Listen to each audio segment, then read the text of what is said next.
Hello, welcome to the operations video on the Union Pacific Railroad Geneva Subdivision. This particular operations video is on the MPRLA. That's a manifest train from Proviso to Los Angeles, California. The MPRLA originates here at Proviso, and you can see here the yard switcher in Proviso completing the makeup of the train that will depart as the MPRLA.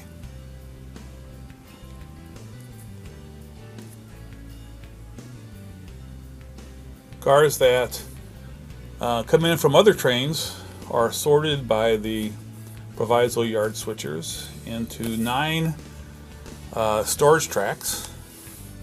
The MPRLA was put into 2 of the 9 storage tracks. The maximum storage track, as you can see here, you can see all 9 of them. There's 9 storage tracks, and then there's 1 bypass track that allows the yard switchers to go from one end of the yard to the other. So I'll always keep that one clean. That's the one that's furthest away from us, and then the next track is track 1, and then count 1, 2, 3, 4, 5, 6, 7, 8, 9. This is coming out of track 6. In the foreground here you can see some cars that have already been pulled out by the yard switcher. So it came out of 2 of the tracks. Cars in the foreground are the ones that it had already pulled out of track 5, and now it's pulling out cars from track 6. It's going from the yard throat here and crossing over into the arrival track's lead.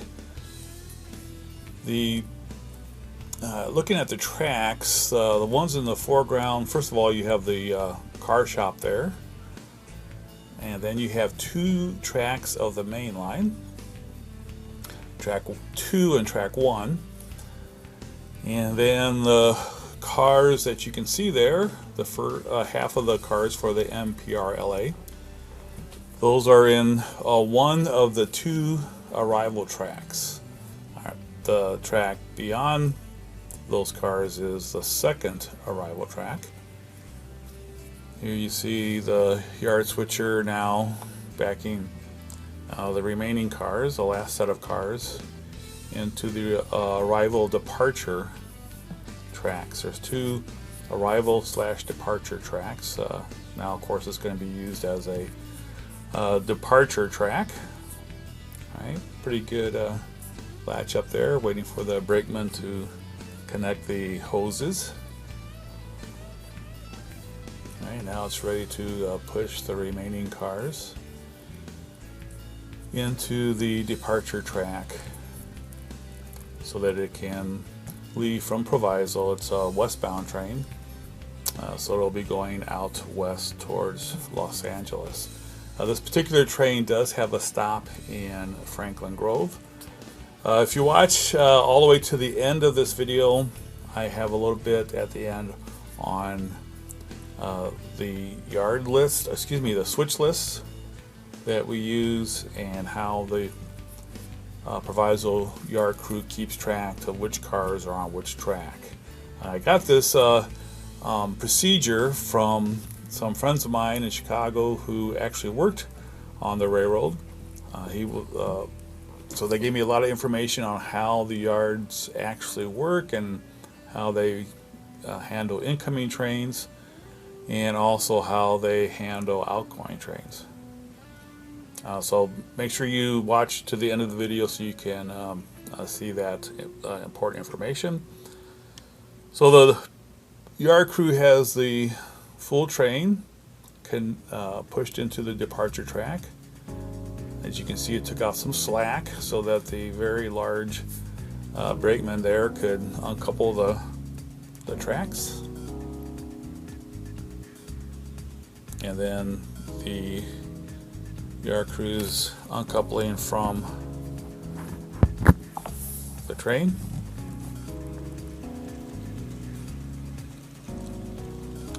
While I'm doing switching operations like this, I will usually have 2 trains running on the main line just to add some operational interest. So as I'm doing different operations, it's always interesting to see a couple of trains go back and forth. This is a manifest train, obviously, also westbound, just running through Proviso. The Proviso yard crew now will head back towards the office areas. In the background there you can see the main Proviso office, modeled after the actual Proviso office. That walkway across the tracks there is also somewhat after the actual walkway. And you might be wondering, why is that airport tower there? Well, it's there because of this picture. This is the actual yard tower in Proviso, and I modeled it after that. In the fueling track, we have the locomotives that will be taking this particular train out. I always try to have the locomotives spend some time on the fueling track before they latch up to a train. Here you can see a coal train going by the way. Again, like I said, I had 2 trains. Usually have 2 trains going in opposite directions. So as the road engines for the MPRLA pull into the lead track to the departure track, you can watch the coal train go by.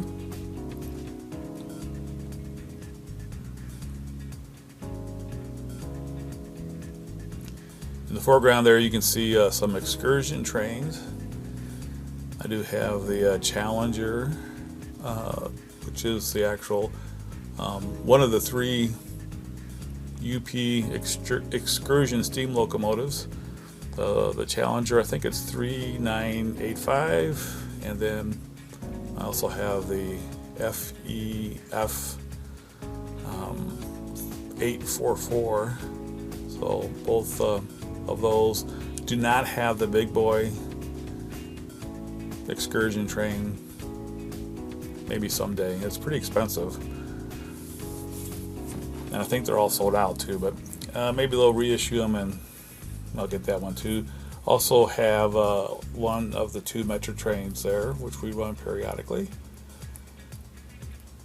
So as you see, I do have another track there for another excursion train, but that's another story. So here we have the road engines coming onto the lead track for the 2 departure tracks. You can see the crossover there, by the way, from the lead track for the arrival and departure tracks, and then the lead track for the Proviso yard.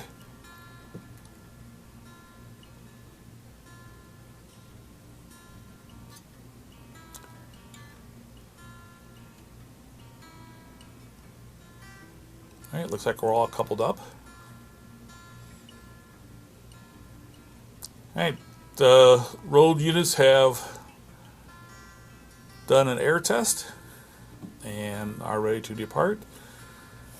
Usually when we're doing an operating session, the engineers for this particular train will need to contact the dispatcher and get clearance to go from the yard tracks onto the main line. So here you see it coming onto track 1 of the main line tracks, and since the Union Pacific is a left-hand running railroad, it crosses over again to go from track 1 to track 2.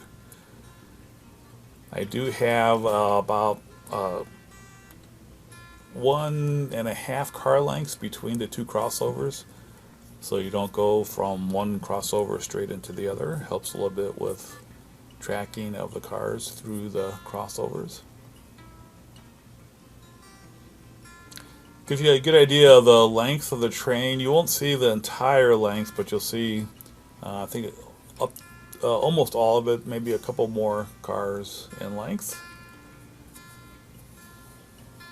So it's a pretty long train. This one has 33 cars, actually 34.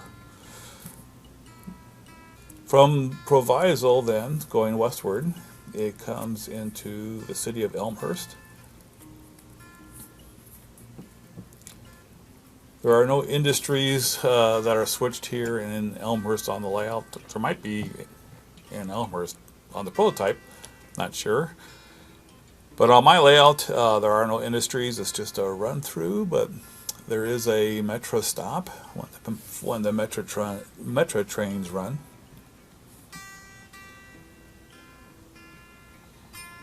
And then from Elmhurst, it heads towards Wheaton. This is just a bit of trackage between Elmhurst and Wheaton. Again, the coal train, in the time that we did all that, the coal train went all the way around the layout and it's going through again. Here it comes around a bend into Wheaton. One of the coolest things about N-scale is the broad curves that you can have. It's a good view of two curves. I think the one in the background is like 36-inch radius, and then the one close in the foreground was even bigger than 36-inch. Then from Elmhurst, it goes through a wall which represents a lot of track from Elmhurst all the way close to Rochelle. This is the Rock River. So a lot of trackage skip, but to model railroad, you have to condense things, obviously. Again, you see a nice broad curve. The minimum curves on the main line is 36 inches. So that one's about 37 and a half, 38 maybe. Right, here the train is pulling into Rochelle and across the BNSF crossing in Rochelle.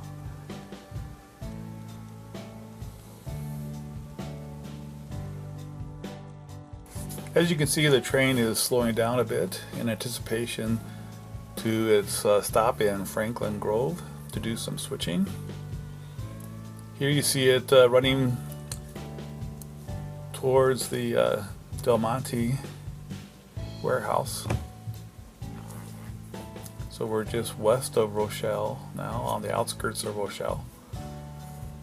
There's a Del Monte warehouse and the BNSF interchange track. And then we come upon something I try to avoid on my layouts, but couldn't avoid it with the way that this basement was laid out. It's a 180-degree turn, and I've kind of broken it up with some trees. There you can see the trees. Here comes around the second 90 degrees. So the tree, I have basically a grove of trees there to try to hide the 180-degree turn back. And then out pulls past the Global 3 intermodal yard. Here you can see the engine facilities at Global 3, which I just did some work on. Not quite yet done, but you have quite a bit of detail added. It continues to slow down, as you can see, and now it's finally pulling to a stop at the signals just east of Franklin Grove. Once it comes to a stop, it'll uncouple cars that it needs to pull into Franklin Grove and do some switching. The siding at Franklin Grove is not big enough for the entire train, so the train will stop here in order to uncouple the cars it needs to do the switching in Franklin Grove. Before I end the video, here is some information on switch list and car movements at Proviso Yard. What you're seeing here is an incoming train list. This is the MLAPR from Los Angeles to Proviso. And at the top of the switch list, you can see the cars that were dropped off and picked up in Rochelle. It says that each of the individual industries actually, since there's an interchange track there, you just drop off the cars at the interchange track, and then the BNSF yard switcher will actually take them to the industry. So for this particular train in Rochelle, it just drops off and picks up at the interchange track. That's another operations video to look forward to. And then when it gets to Proviso, here's the bottom of that sheet. You have the car sort for the Proviso yard crew to use in order to break up the train and put it into the various storage tracks. Now, which tracks it puts it into is kind of up to the yard crew, and they have this schematic here to keep track of where it's putting the trains. So there's 9 storage tracks. There's actually 10 tracks. One is a bypass track that's not used for storing any track. But here you have the 9 storage tracks, and then you have little magnetic labels that can be moved around from track to track to help the yard crew know which tracks are being used to store which trains. And there's basically 3 trains that depart from the Proviso yard. You have the NS-12A, which is a Norfolk Southern train that departs eastbound, and you can see there's 3 tracks that are holding those cars. And then you have the MPRLA, which is a westbound train, and the PRDA. The PRLA goes to Los Angeles, the PRDA goes to Dallas. Now, some of them have the NX, which stands for next day. So as a train comes in, its cars are put into the NX tracks because they will not be departing as their trains until the next day. As you can see, there's one track there, track 6 has the PRLA. Those are cars that are going out today. And at the beginning of the video, those were the cars that you saw being pulled out and added on to the train for departure out of Proviso.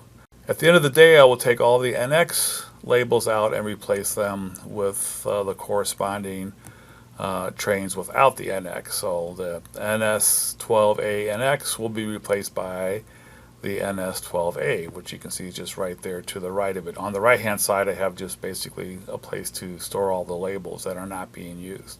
So I'll swap all those out, and then for the next day, then those will be the trains that are going out for those days. Once we have a train built, then here's a switch list for a departing train. And at the top of the switch list, you have the trains, the cars that will be contained in the train that is going to be departing. As you can see, it says the number of cars is 33. I said there was 34 because there's actually also an end of train car, so that brings it up to 34. Then as it goes out, on the bottom of the sheet, you have the switch list that the train will be doing in Franklin Grove. This ends part 1 of this operations video. Look for part 2, which will be coming out real soon. It may be coming out later today or sometime this week. I definitely will have it done before the next week's update. I hope you have enjoyed this video. Thanks so much for watching.